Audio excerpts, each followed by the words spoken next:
नमस्कार दोस्तों, आज आपका फिर से मेरे YouTube चैनल के सस्पेंस स्टोरी में स्वागत है। मैं कामिनी आज आपको फिर से सुनाऊंगी एक दिल को छू जाने वाली कहानी, भाग्य का खेल। आज दीपावली के दिन मंदिर में पूजा कर दीप जलाने के बाद जब गौरी मंदिर से बाहर निकली तो उसने देखा कि मंदिर के पास ही एक घास फूस का छप्पर बना हुआ था। तो उसे थोड़ा आश्चर्य हुआ।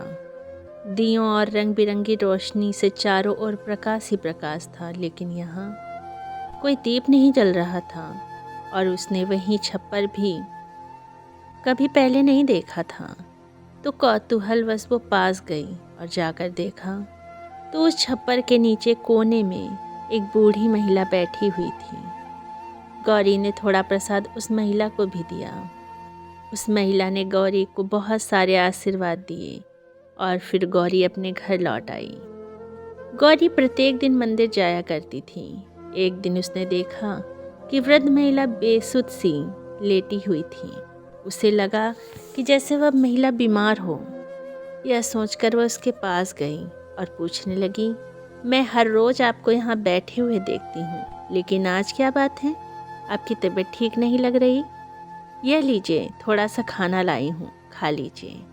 ऐसा कहकर गौरी ने उसकी तरफ भोजन बढ़ाया तो वृद्ध महिला ने अपने थरथराते हुए हाथ आगे बढ़ा दिए और जैसे ही गौरी उन्हें भोजन पकड़ाने लगी तो उसने देखा कि उस महिला के हाथ बुखार से तप रहे थे। अरे यह क्या, आपका शरीर तो बुखार से तप रहा है और कल का खाना भी वैसे कि वैसा ही पड़ा है। चलिए मैं आपको अस्पताल ले चलती हूँ। अरे ये क्या, मैंने तो आज तक आपसे आपका नाम भी नहीं पूछा। आप कौन हैं? गौरी ने उस बूढ़ी औरत से पूछा। वह बेचारी कपकपाती हुई आवाज़ में बोली, मेरा नाम सरस्वती है, लेकिन लोग मुझे गंदे कपड़े और शरीर को देखकर मुझे भिखारी बुलाते हैं। तुम्हें जो नाम पसंद हो मुझे दे दो। ठीक है, तो मैं आपको आज से काकी कहकर बुलाऊंगी। गौरी पास के ही किराए के मकान में रहती थी और इस शहर में वकालत की पढ़ाई कर रही थी। उसके घर के पास ही राधा कृष्ण का मंदिर था, जहाँ आते जाते वह बूढ़ी काकी को खाने के लिए कुछ न कुछ दे जाती थी। लेकिन न जाने उस काकी के साथ उसका कैसा रिश्ता जुड़ गया था कि आज उनको देखते ही वह समझ गई कि काकी बीमार है।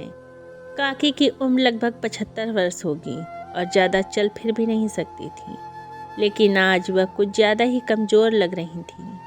गौरी ने आज उन्हें बेहाल स्थिति में देखा तो उनसे पूछ बैठी कि काकी आप कहाँ से आई हैं? गौरी बार बार उनसे सवाल कर रही थी, परंतु काकी कोई उत्तर देना नहीं चाहती थी। बेचारी ने बड़ी मुश्किल से आंखें खोलकर उसकी ओर देखा और फिर आंखें बंद कर ली।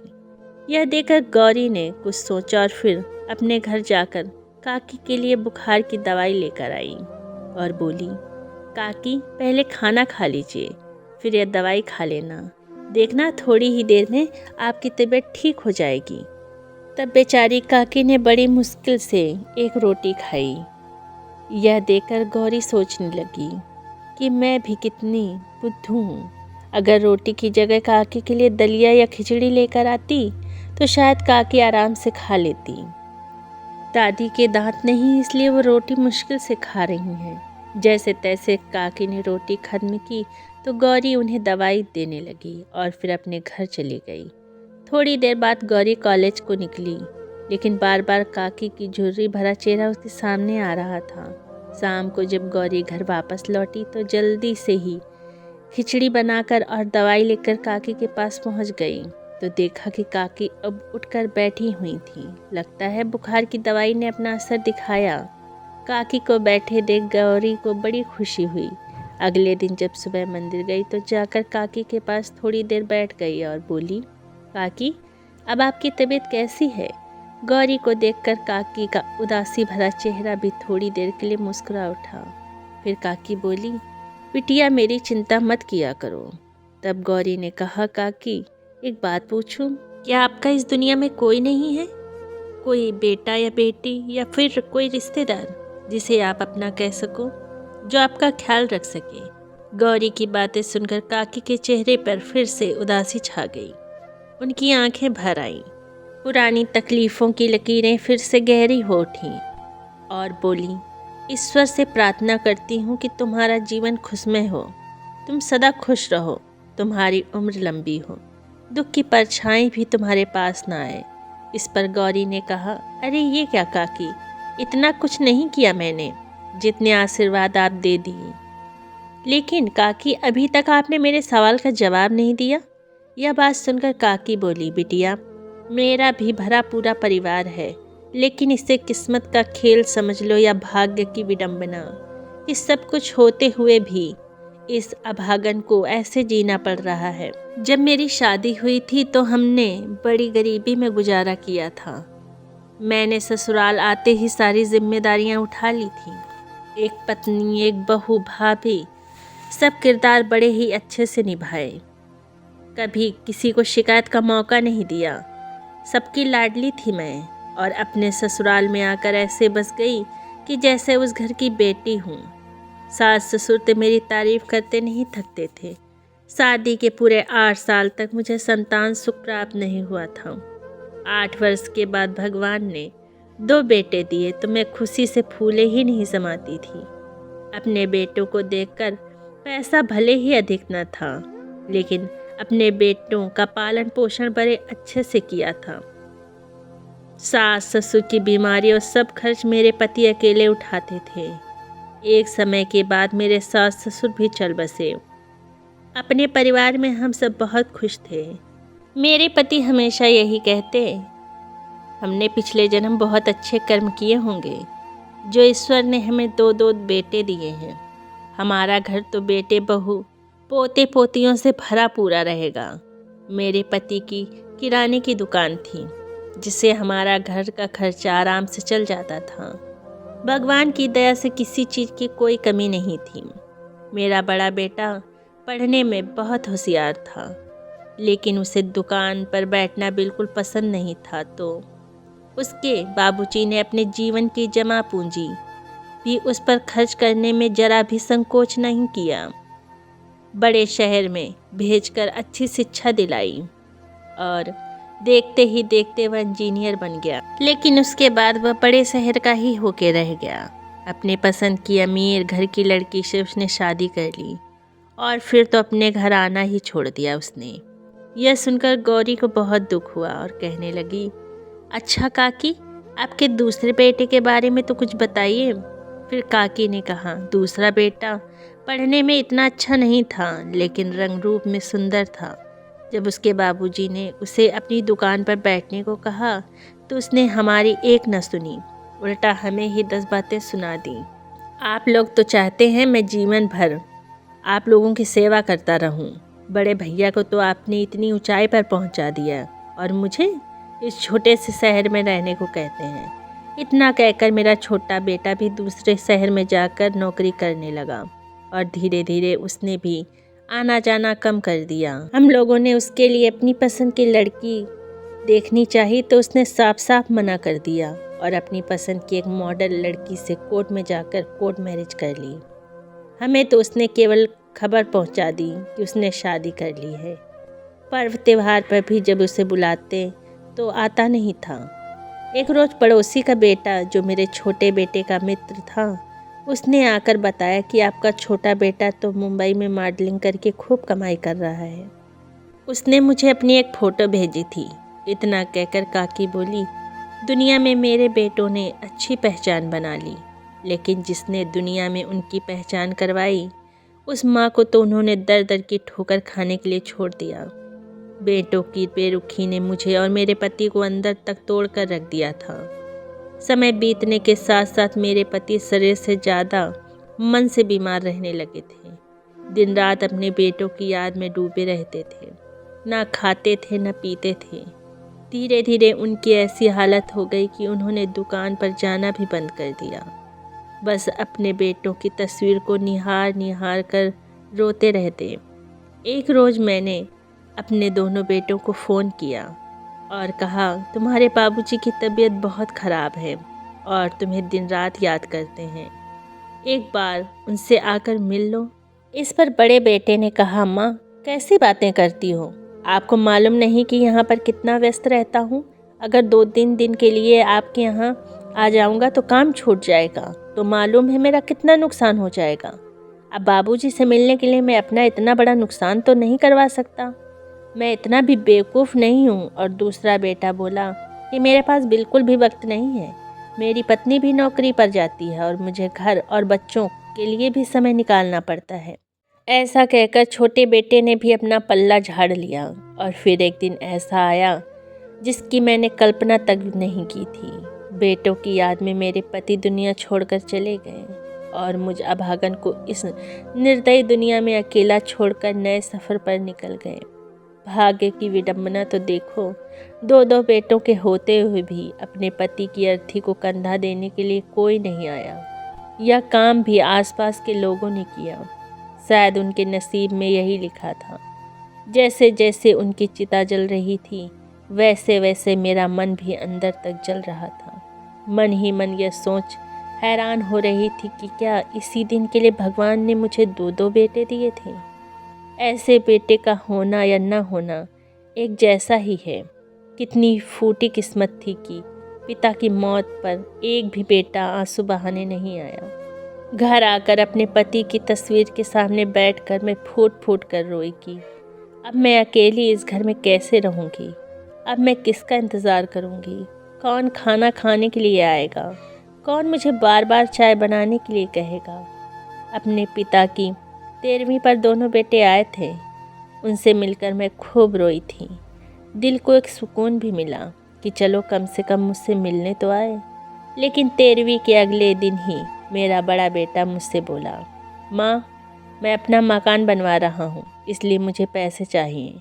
और इस समय छोटा बेटा भी मेरे पास आया और बोला मुझे भी अपना एक बिजनेस शुरू करना है, जिसके लिए मुझे पैसों की ज़रूरत है। ऐसा कहकर दोनों ने बैंक में रखे पैसे निकलवा लिए, लेकिन उससे भी उन्हें शांति नहीं मिली, तो मकान को भी जमींदार के पास गिरवी रखकर लाखों का कर्ज ले लिया और सारा पैसा 2 हिस्सों में बांटकर अपना अपना हिस्सा लेकर चलते बने। लेकिन यह बूढ़ी माँ उस कर्ज का ब्याज कैसे चुकाए, इतना भी नहीं सोचा। जिन बेटों के लिए हमने क्या कुछ नहीं किया, आज उनके मन में और उनके घर में अपनी माँ के लिए ही जगह नहीं थी।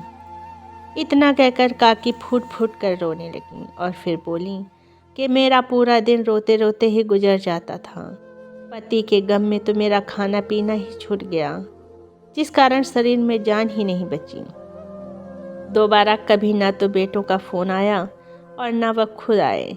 फिर एक दिन जमींदार ने मुझसे कहा कि ना तो तुम मुझे ब्याज चुका रही हो और ना ही कर्ज लौटा रही हो। उसने मुझे 1 महीने की मोहलत दी, या तो मैं उसका पैसा लौटा दूं, नहीं तो वह मकान पर कब्जा कर लेगा और मकान की नीलामी से अपना कर्ज वसूल कर लेगा। चिंता के कारण मेरी हालत बद से बदतर हो गई। मैंने अपने बेटों को फ़ोन किया और उन्हें जमींदार की किस्त चुकाने के लिए कहा, लेकिन दोनों बेटों ने साफ साफ कह दिया कि उनके पास मकान की किस्त चुकाने के लिए पैसे नहीं हैं। दोनों ने ही अपना अपना पल्ला झाड़ लिया, लेकिन मैंने खुद को टूटने नहीं दिया। मैंने लोगों के यहाँ काम करके जैसे तैसे थोड़ा बहुत पैसा जोड़ा, लेकिन वह पैसा इतना नहीं था कि जमींदार की 1 महीने की किस्त भी जा सके। 1 महीना बीत जाने पर जमींदार ने मेरे बेटों को फ़ोन करके बुला लिया। दोनों बेटों ने मुझसे ज़बरदस्ती मकान के कागज़ों पर अंगूठा लगवा लिया और मेरे घर को मेरी मर्जी के बिना बेच दिया। मकान बेचकर उन्होंने जमींदार का पैसा और ब्याज लौटा दिया और बाकी का पैसा आपस में बांट लिया। अपना अपना हिस्सा लेकर दोनों बेटे जब निकलने लगे तो मैं उनके सामने बहुत रोई गिड़गिड़ाई कि मुझे दर दर की ठोकरें खाने के लिए अकेला छोड़कर न जाएं। मैं कहाँ रहूँगी, क्या खाऊँगी, कैसे अपना गुजारा करूँगी। लेकिन दोनों में से किसी ने भी मेरी एक न सुनी और मुझे बेसहारा करके चले गए। अपने मकान के बाहर मैं पूरा एक दिन बेसुध हालत में पड़ी रही। पड़ोसियों ने मेरी हालत पर तरस खाकर मुझे सरकारी अस्पताल में भर्ती करवा दिया। कई दिन अस्पताल में ज़िंदगी और मौत के बीच जूझती रही, लेकिन दोनों बेटों में किसी ने मुझे सहारा देने की ज़रूरत महसूस नहीं की। किसी तरह भगवान ने मुझे बचा लिया, लेकिन जिस दिन मैं अस्पताल से ठीक होकर निकली, उस दिन मैं बेघर हो चुकी थी। एक हाथ में अपने पति की तस्वीर और एक पोटली में कुछ कपड़े लेकर भटक रही थी। भटकते भटकते तुम्हारे इस शहर में आ गई। एक दिन जब मैं इस रास्ते से गुजर रही थी तो मुझे मंदिर दिखाई दिया। मैंने देखा कि मंदिर के बाहर कुछ लोग खाना बांट रहे थे। मुझे बहुत भूख लगी थी, इसलिए मैं भी वहीं आकर बैठ गई। काकी की कहानी सुनते सुनते गौरी की आंखों से निरंतर आंसू बहे जा रहे थे और वह काकी को देखती जा रही थी। तब काकी बोली, सुबह शाम लोग यहाँ पूजा करने के लिए आते हैं तो मुझे कुछ न कुछ दे जाते हैं। एक तरह मेरे निर्दयी बच्चे हैं जिन्होंने अपनी माँ को बेसहारा कर दिया, तो दूसरी ओर तुम जैसे लोग हैं जो दूसरों के दर्द में भी शामिल हो जाते हैं। तभी गौरी बोली, काकी, सभी लोग मंदिर में भगवान की पूजा करने के लिए आते हैं, लेकिन घर बैठे अपने माँ बाप की पूजा करना भूल जाते हैं। अगर घर में अपनी माँ का ही ख्याल रख लेंगे तो उनको मंदिर आने की ज़रूरत नहीं पड़ेगी। जब काकी जीवन की सारी कहानी गौरी को बता रही थी तो गौरी अपने फ़ोन से उनका वीडियो बना रही थी। काकी की बातें सुनकर गौरी ने कुछ सोचा और जब गौरी अपने घर पहुंची तभी उसके माता पिता का फ़ोन आया। गौरी ने अपने माता पिता को तुरंत आने के लिए कहा, लेकिन तुरंत आने की बात सुनकर गौरी के माता पिता कुछ हैरान हो गए। फिर यह सोचकर कि बेटी उदास हो जाएगी, वे अगले दिन ही उसके पास पहुंच गए। गौरी के पिता रामेश्वर एक बहुत बड़े वकील थे। जैसे ही उसके माता पिता घर आए तो गौरी ने उन्हें काकी की वीडियो दिखाई। गौरी के पिता रामेश्वर जी को काकी को जानी पहचानी लगी। उन्होंने कहा कि मुझे इनके पास ले चलो, मैं इनसे मिलना चाहता हूँ। यह सुनकर गौरी बहुत खुश हुई। जब गौरी के पिता काकी से मिलने के लिए उनके पास पहुँचे तो वे अचंभित रह गए। काकी की दशा देखकर उनकी आंखों से आंसू निकल पड़े और अनायास से उनके मुंह से निकला, कहीं आप अपने पिता के मुंह से यह सुनकर गौरी भी अचंभित रह गई। तभी गौरी के पिता बोले, गौरी बेटा, जब हम गांव में रहा करते थे तो ये हमारे पड़ोस में ही रहती थी। मेरी माँ की बहुत अच्छी सहेली हुआ करती थी, मुझे बहुत प्यार किया करती थी। जब भी मैं उनके घर जाता तो मुझे तरह तरह के व्यंजन खिलाती थी, लेकिन फिर काम के चक्कर में हम शहर में आ गए तो उसके बाद कभी मिलना ही नहीं हुआ। रामेश्वर जी काकी के पास जाकर उनका हाथ पकड़कर बोले, सरस्वती चाची, पहचाना मुझे? रामेश्वर जी उन्हें चाची कहकर बुलाया करते थे और बोले, याद है आपको बचपन में मैं आपको कितना तंग किया करता था? आपके घर जाकर कभी मिट्टी की हांडियाँ फोड़ देता तो कभी आपके पीछे पटाखे। काकी काफ़ी देर तक उन्हें देखती रहीं और फिर उनके चेहरे को अपने हाथ में लेकर उनका माथा चूमा तो उनकी आंखें भर आई। रामेश्वर जी उन्हें अपने घर ले आए और उन्होंने उनकी अपनी माँ की तरह सेवा की, उनके खाने पीने का ख्याल रखा। कुछ दिनों में उनकी तबीयत बिल्कुल ठीक हो गई। एक दिन गौरी काकी के पास गई और कुछ कागज़ दिखाते हुए बोली, काकी, आपको यूँ शांत नहीं बैठना चाहिए, आपको अपने बेटों के खिलाफ़ कार्रवाई करनी चाहिए। तब काकी बोली, नहीं बिटिया, मैं अपने बच्चों के खिलाफ़ कैसे कार्रवाई कर सकती हूँ।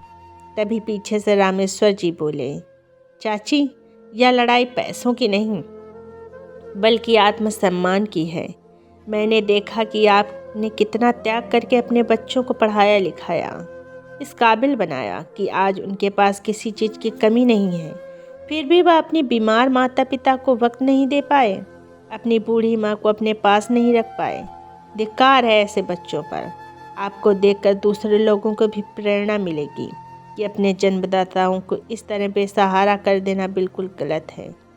रामेश्वर जी के कहने पर काकी ने सहमति जताई और कोर्ट में अपने बेटों के खिलाफ मुकदमा दायर कर दिया।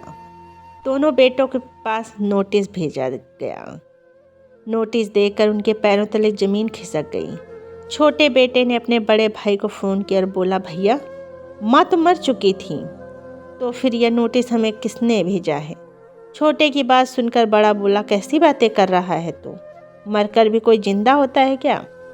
तुमने ही तो मुझे वीडियो भेजी थी जब माँ घर से बाहर मरी हुई हालत में पड़ी थी। बहुत सारे लोग उनके आसपास जमा थे। तब छोटे ने कहा, नहीं भैया, सच में मेरे पास नोटिस आया है। अभी यह बातें चल ही रही थी थी कि दूसरे बेटे के पास भी नोटिस पहुंच गया। तब बड़ा बेटा बोला, चल कर देखना ही पड़ेगा कि यह नोटिस किसने भेजा है। दरअसल जब काकी बीमार और निडाल हालत में सड़क किनारे पड़ी हुई थी तो उनकी यह हालत देखकर वहीं आस पड़ोस के लोग जमा हो गए थे। कुछ लोगों को ऐसा भी लगा कि उनके प्राण ही निकल गए हैं और उनमें से किसी एक ने वीडियो बनाकर उनके छोटे बेटे के पास भेज दी थी। 2 दिन बाद जब कोर्ट की तारीख थी तो दोनों बेटे कोर्ट में हाजिर हुए। अपनी माँ को सामने देखकर उनके पैरों तले ज़मीन खिसक गई। कभी वह अपनी माँ को देखते तो कभी एक दूसरे को देखते। उधर काकी को एक पल के लिए तो अपने बेटों को देखकर आंखें भर आईं। ममतावश वह अपने दोनों बेटों को गले लगाना चाहती थी, लेकिन अगले ही पल उनकी आंखों में अपने बेटों के करतूत को याद करके गुस्सा दिखाई देने लगा। तभी बड़ा बेटा गुस्से में बोला, आपको शर्म नहीं आई? आपने हमारे खिलाफ कोर्ट में नोटिस जारी करवा दिया। अरे पैसे चाहिए तो मांग लेती, कम से कम हमारा नाम तो खराब न करती। तभी दूसरा बेटा भी बोला, अगर पैसे की इतनी ही भूख थी तो किसी के घर में काम कर लेती या फिर किसी वृद्धाश्रम चली जाती। हमें यह दिन दिखाने की क्या ज़रूरत थी। काकी के सब्र का बांध टूट चुका था। बेटों की बातें सुनकर उनके गुस्से का ज्वालामुखी फूट पड़ा।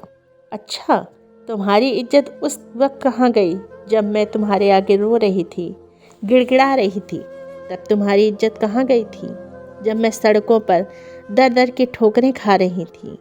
क्या तब तुम्हारी इज्जत में 4 चांद लग गए थे जब तुम्हारे पिता की अर्थी को भी पड़ोसियों ने कंधा दिया था? अरे अपने पिता को मुखाग्नि देने का फर्ज तक तुमने अदा नहीं किया।